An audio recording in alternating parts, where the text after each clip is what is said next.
ओम नमस्ते। आज दर्शन पर चर्चा करेंगे। दर्शन का अर्थ है यथार्थ ज्ञान। जो वस्तु जैसी है उसको वैसे ही जानना व मानना।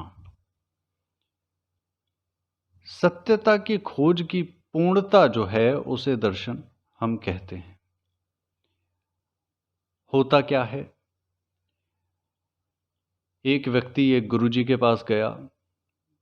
उसने कहा परमात्मा कैसा है? गुरुजी ने कहा काले रंग का है, नीले रंग का है, ऐसा है वैसा है। दूसरे गुरु के पास गया, उसने कहा ऐसा है वैसा है, ये उसका स्वरूप है।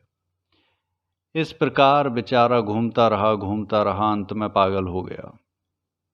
अरे समझ कैसे आएगा ईश्वर कैसा है? कोई वस्तु है, अब किसी ने कहा, 5 व्यक्ति थे नेत्रहीन, उनसे कहा कि भाई हाथी कैसा होता है? अब हाथी खड़ा था वहीं। अब जिसके हाथ में हाथी की पूंछ आ गई, बोला अच्छा एक रॉड की तरह होता है, लंबे पाइप की तरह होता है हाथी, क्योंकि पूंछ हाथ में आई। दूसरे ने उसका पैर पकड़ लिया तो बोला बड़े खंबे की तरह होता है, मजबूत खंबे की तरह। अब तीसरे के हाथ में सूंड आ गई, किसी के हाथ में कान आ गए। अब जिसके हाथ में जो आया उसने उसी प्रकार हाथी का वर्णन कर दिया। परंतु जब हाथी सामने है, आपके दोनों नेत्र और उनकी ज्योति सुरक्षित है, तो आपने जब देखा हाथी को, तो जैसा उसका स्वरूप है आप वैसा ही बताएंगे। यही दर्शन शास्त्र का प्रयोजन है। अब एक महानुभाव ने सत्संग चल रहा था, वहां कहा, जोश में आ गए सत्संग करते हुए, बोले अरे देखिए कितना समय व्यर्थ किया गया। महर्षि गौतम ने, महर्षि कणाद ने, महर्षि कपिल ने, महर्षि पतंजलि ने, महर्षि जैमिनी ने, महर्षि व्यास ने कितना समय व्यर्थ किया। इतने लंबे चौड़े दर्शन शास्त्र लिखने की आवश्यकता क्या थी? केवल एक भगवद गीता पढ़ लेते, ईश्वर का स्वरूप, सृष्टि सब कुछ समझ आ जाता। भैया हाथी की बस पूंछ पकड़ कर बात कर रहे हो। आगे चर्चा करेंगे गीता पर भी पूरा डिटेल में, आखिर क्या उसका महत्व है हमारे जीवन में, और क्या गीता वेद से, उपनिषद दर्शन से श्रेष्ठ हो जाएगी। इस पर भविष्य में चर्चा करेंगे हम अगली कक्षा में। आज का विषय है दर्शन। दर्शन शास्त्र 6 हैं और इन्हें यदि आपने पढ़ लिया तो आजीवन कभी कोई आपको नेत्रहीन नहीं कहेगा। ये मेरा आपसे वचन है, आजीवन। जो वस्तु इस ब्रह्मांड में जैसे ईश्वर ने बनाई है, जो उसका सत्य स्वरूप है, वैसे ही आप देखोगे। निश्चित है, ये ऋषियों का वचन है।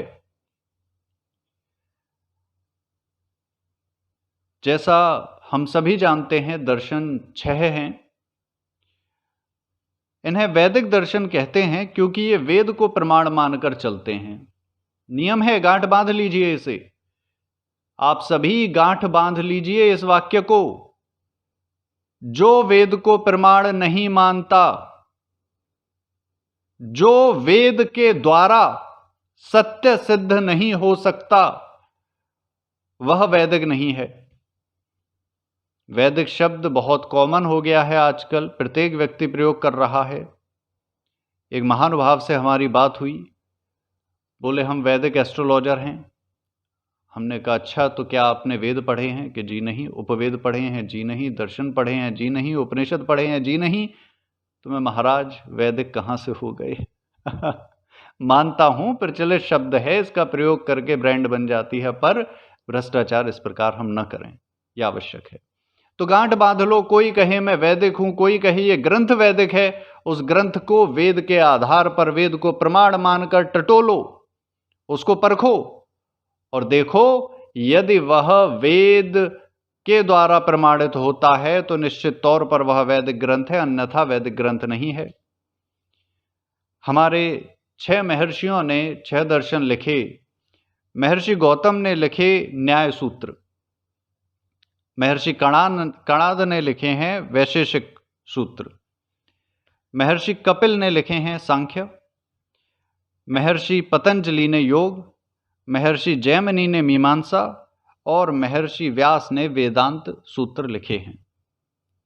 ये 6 ऋषि हुए हमारे पूर्वज, जिन्होंने हमारी समस्याओं को समझते हुए बोले, अरे यदि इनको सत्य को देखना ही नहीं आया तो ये वेद और ईश्वर तक कैसे पहुंचेंगे।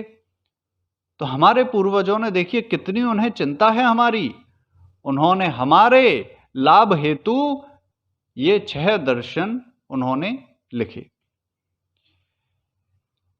आज के समय में इन 6 सूत्रों पर, नंबर तो 6 है, छोटा लगता है, पर इन पर इतनी व्याख्याएं, इतनी टीकाएं, इतने भाष्य हो चुके हैं कि मान लो आज एक 4 दार्शनिक संप्रदाय बन चुके हैं बड़े। न्याय और वैशेषिक का एक संप्रदाय, सांख्य और योग का एक संप्रदाय, मीमांसक संप्रदाय और वेदांती संप्रदाय, ये 4 संप्रदाय आज के समय में बन चुके हैं। अब अभ्यासी को बेचारे को शंका होती है, कंफ्यूज हो जाता है, बोला अरे ये चारों अलग अलग संप्रदाय हैं, शायद ये चारों, ये जो 6 दर्शन हैं ये शायद एक दूसरे के विरोधाभासी हैं। भाई एक कहेगा कि ईश्वर उत्तर में है, दूसरा कहेगा दक्षिण में है, तीसरा कहेगा पूर्व में है, अगला कहेगा पश्चिम में है। ऐसा ही लगता है ना, 4 अलग अलग बड़े संप्रदाय, और होता भी ऐसा ही है, बोलते भी ऐसा हैं। आप किसी वेदांती संप्रदाय में गए तो वो कहेंगे कि जी हमारा जो दर्शन है वह बहुत बड़ा है, वेदांत दर्शन श्रेष्ठ है। हर व्यक्ति अपने उसको श्रेष्ठ मानता है, परंतु ये कोरी कल्पना है, अज्ञानता है। 6 दर्शन ये एक सूत्र है, एक कड़ी है, पूरी एक सीरीज है, श्रृंखला है। मीमांसा पहला है और वेदांती अंतिम है, पहले से अंत तक जाना है। इसीलिए जो नेट, जेआरएफ आदि की तैयारी बालक कर रहे हैं वे सभी इस बात को लिख लें ध्यान से, ये प्रश्न आ जाता है एग्जाम में कभी कभी। मीमांसा जो दर्शन है उसे पूर्व मीमांसा भी कहते हैं। महर्षि जैमिनी ने जो दर्शन दिया मीमांसा, उसे पूर्व मीमांसा यानी कि सबसे पहले की मीमांसा, उसे ऐसा कहते हैं। और जो वेदांत दर्शन है महर्षि व्यास का, वेदांत सूत्र जो हैं उन्हें उत्तर मीमांसा कहते हैं। अब ये पूर्व और उत्तर मीमांसा का क्या चक्कर है? मीमांसा से वेदांत तक जाना, पूर्व से उत्तर तक जाना। अब इसको समझते हैं, है ना, डिटेल में समझते हैं तो और अच्छे से आपको समझ में आएगा। देखो सबसे पहला तो जो बात आई कि क्या ये एक दूसरे के विरोधाभासी हैं, तो ऐसा नहीं है, क्योंकि 6 दर्शन वेद को ही प्रमाण मानकर, अपना आधार मानकर चलते हैं, तो ये इनमें एक समानता है। इन शास्त्रों की जो शैली है वो भी एक जैसी है। वह क्या है? सूत्र शैली। सूत्रों में संक्षेप में अपनी बात को सरल ढंग से कहना, सभी में समान दिखेगा। ये सभी 6 शास्त्रों के प्रथम सूत्र में अपना प्रतिपाद्य विषय इन्होंने निश्चित कर लिया है। आप पढ़ेंगे तो पहले ही सूत्र में, कहीं कहीं पहले कहीं दूसरे, इन दोनों में यानी कि प्रारंभ में ही इन्होंने अपना विषय बता दिया है कि जी हमारा ये है प्रमुख विषय, जिस पर हम आगे चर्चा करेंगे। हमारे ऋषि समाज की महानता को देखिए कि 6 दर्शनों में कहीं भी इन ऋषियों ने, इन विद्वानों ने, हमारे पूर्वजों ने अपने इतिहास को वर्णित नहीं होने दिया है, कहीं प्रकाशित नहीं होने दिया। मैं असली नाम क्या है सन्यास से पहले का, माता पिता कौन है, भाई बहन कौन है, कहाँ जन्म हुआ, कोई आवश्यकता, पूरी धरती क्या है, हमारा घर है, पूरी धरती पे जन्म हुआ, अपने इतिहास को तो कोई इन्होंने बात ही नहीं की है कहीं। यह है हमारे ऋषि समाज की महानता। इन 6 दर्शनों में जो ज्ञान दिया है वह एक दूसरे का पूरक है। और एक विशेष बात और ध्यान रखिए इन शास्त्रों में किसी भी विषय की पुनरावृत्ति नहीं होती है, पुनरावृत्ति दोष यहां नहीं है। और ये वेद और वेद से जुड़े हुए जो शास्त्र हैं उनमें देखने को मिलता है कि पुनरावृत्ति दोष वहां नहीं है। अब एक एक को समझते हैं क्या ये दर्शन। जो मीमांसा दर्शन है, मीमांसा का अर्थ है जिज्ञासा या विचार करना। जिज्ञासा भी इसका एक अर्थ है, या उसे विचार करना भी हम कह सकते हैं। तो मोक्ष प्राप्ति हेतु धर्म ज्ञान प्राप्ति के क्रम में, मोक्ष प्राप्ति कैसे होगी? धर्म का अर्थात वेद का ज्ञान प्राप्त करके। तो ज्ञान प्राप्ति के क्रम में सुने हुए शब्दों को, जो आपने श्रवण किया, जो सुना, उसे विचार पूर्वक क्रमबद्ध करना और उनका यथा योग्य विनियोग करना, यह मीमांसा है। आगे आया वैशेषिक। वैशेषिक का जैसा नाम ही बताता है, सभी में नाम से पता चलता है अंदर क्या होगा। तो विशेषता बताने वाला, मीमांसोक्त धर्म दृश्य जगत आदि का विशेष रूप जो है उसे प्राप्त कराना, ये वैशेषिक दर्शन करता है, जो उनका विशेष स्वरूप है। मीमांसा में जिन विषयों की बात की गई, जिन पर विचार किया गया, उनकी विशेषता जो बताता है वो वैशेषिक है। सुना किसमें? मीमांसा में। विशेषता कहाँ जानी उसकी? वो हमने जानी, उस पर मनन कहाँ किया? वो वैशेषिक में किया। तो श्रवण, सुना और उस पर मनन किया। अगला है न्याय। प्रमाणों के द्वारा अर्थ का परीक्षण करके निर्णय पर पहुंचना, यह न्याय है। इसे निधिध्यासन भी कहते हैं, तो एग्जाम में कई बार आ जाता है, तो इसे लिख लें। निधिध्यासन की जो बात हो रही है तो वो न्याय दर्शन की ही बात हो रही है। कोई बात आपसे किसी ने कही, पड़ोस के चाचा जी आए, बोले अरे फलाने व्यक्ति ने तेरे लिए इतने अपशब्द कहे। अब आपने लाठी उठाई और चल दिए उसके घर उससे लड़ने। अरे भाई, पहले प्रमाणों के आधार पर जान तो लो, क्या वो बात सत्य भी चाचा कह रहे हैं या चाचा ही आग लगा रहे हैं? क्या बोले? अगर इतना सोच लेते तो कलह क्लेश होती ही क्यों? पति पत्नी में लड़ाई, बाप बेटे में लड़ाई, भाइयों में लड़ाई, मित्रों में लड़ाई, पड़ोसियों में लड़ाई किस लिए हो रही है? न्याय दर्शन पढ़ते नहीं, विवेक का कार्य करते नहीं। विवेक को तो छुट्टी पे भेज देते हैं, चला जा भाई तू तो हॉलीडे मना। इसी कारण लड़ाइयां होती हैं। कोई भी बात है, कुछ पढ़ा कुछ सुना, जो मीमांसा में सुना, जिस पर मनन किया, उसे अब न्याय दर्शन में, जिसकी विशेषता वैशेषिक में समझी, उसे न्याय दर्शन में टटोलो, जानो कि इसका प्रमाण, किस प्रमाण के आधार पर उसे सिद्ध करोगे? तो प्रमाणों के आधार पर उसे सिद्ध करना न्याय है। अगला है योग दर्शन। युज समाधो धातु से निष्पन्न योग शब्द जो है, यह विषय में समाधित हो जाना, हम कह सकते हैं आसान शब्दों में। जो आसान शब्दों में हम कहेंगे कि भाई विषय में समाधिस्थ हो जाना। इसे डिटेल में आप, इसके अलग अलग अर्थ बहुत सारे आ जाते हैं। योग का अर्थ एक ये भी आ जाता है कि ईश्वर में मिलन होना, पर जो मिलन है सही मायने में वो वेदांत में जाकर होगा, अंतिम है ना, वहां जाकर होगा। यहां ये है कि हाँ, ईश्वर आदि का जो सही स्वरूप है उसका ज्ञान हो जाना।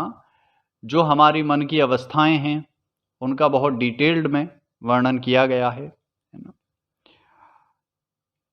ये जो हमारे चार दर्शन यहां कहे, मीमांसा, वैशेषिक, न्याय और योग। मीमांसा में सुना, वैशेषिक में मनन किया, न्याय में प्रमाणों के आधार पर परीक्षण किया, निधिध्यासन किया, और योग में हम साक्षात्कार कर रहे हैं। अब जान पहचान वहां हो रही है ईश्वर से, सृष्टि से, सभी तत्वों से, पदार्थों से। इसके बाद आता है सांख्य दर्शन। संख्या कितनी है? निश्चित हैं। कोई संख्या का अर्थ क्या है? अब किसी ने कहा कि सामने 8 गायें हैं, तो भैया 8 ही हैं ना। निश्चित जो है वो संख्या क्या बताती है? निश्चित बताती है किसी चीज की निश्चयता। तो जिसमें निश्चयात्मक कथन अच्छे प्रकार से वर्णित हो वह सांख्य कहलाता है। सृष्टि के तत्वों की संख्याओं का पृथक पृथक परिगणन जो करेंगे वह सांख्य दर्शन का प्रतिपाद्य विषय है। अब अंत में आ जाता है वेदांत। वेद का अर्थ है ज्ञान, है ना। हम सभी ने प्रारंभ में पढ़ा कि वेद का अर्थ है ज्ञान। तो वेदांत हुआ ज्ञान का अंत। पर क्या यह सही है? अब दर्शन को समझना है तो ऋषि का दृष्टिकोण लाना होगा। अंत की एक और खासियत क्या है? अंत को और क्या कह सकते हैं हम? किसी विषय की चरम सीमा पर पहुंचना। वो क्या है भाई? टेम्परेचर बढ़ाते जा रहे हैं, कुकर एकदम उसमें प्रेशर बढ़ता जा रहा है, फटेगा कब? जब प्रेशर जो है उसमें अंदर उसकी चरम सीमा पर वो पहुंच चुका होगा तो कुकर फट जाएगा। उसी प्रकार वेदांत का अर्थ है ज्ञान की चरम सीमा पर पहुंचना। तो ज्ञान का अंत नहीं है, अंत तो कहीं है ही नहीं। देखो, यहां से मोक्ष लेकर चले जाओगे तो क्या मानते हो? ज्ञान का अंत हो गया उसके बाद? अरे भैया, ये सीखना पढ़ना तो ये हमारा चरित्र है, ये संस्कृति है, ये समाप्त नहीं होनी। मोक्ष अवस्था में भी आप ईश्वर से सीधा जुड़कर ज्ञान प्राप्त करते हो। सीखते रहना है, ठलुए बैठने का समय नहीं है। ईश्वर ने दिया ही नहीं वो फंक्शन तो। और जो बैठे रहते हैं उनका विनाश हो जाता है ना। तो वेदांत का अर्थ हुआ ज्ञान की चरम सीमा पर पहुंचना। ये जो पूर्व के 5 दर्शन की हमने बात की, ये सभी यहीं पहुंचने की बात कर रहे हैं, वेदांत तक, चरम सीमा तक। आगे कुछ को मुझे ऐसा लगता है, आप में से कुछ व्यक्ति थोड़े शंका में होंगे कि जी बहुत अच्छे से अभी भी बात क्लियर नहीं हुई। तो वो तब होगी जब हम और डिटेल में, अगले कक्षाओं में हम और डिटेल में जाएंगे, तो आपको बहुत आराम से एक एक दर्शन बड़े आराम से समझ आएगा। तो आज यहीं विराम लेते हैं, अगली कक्षा में आगे बढ़ेंगे।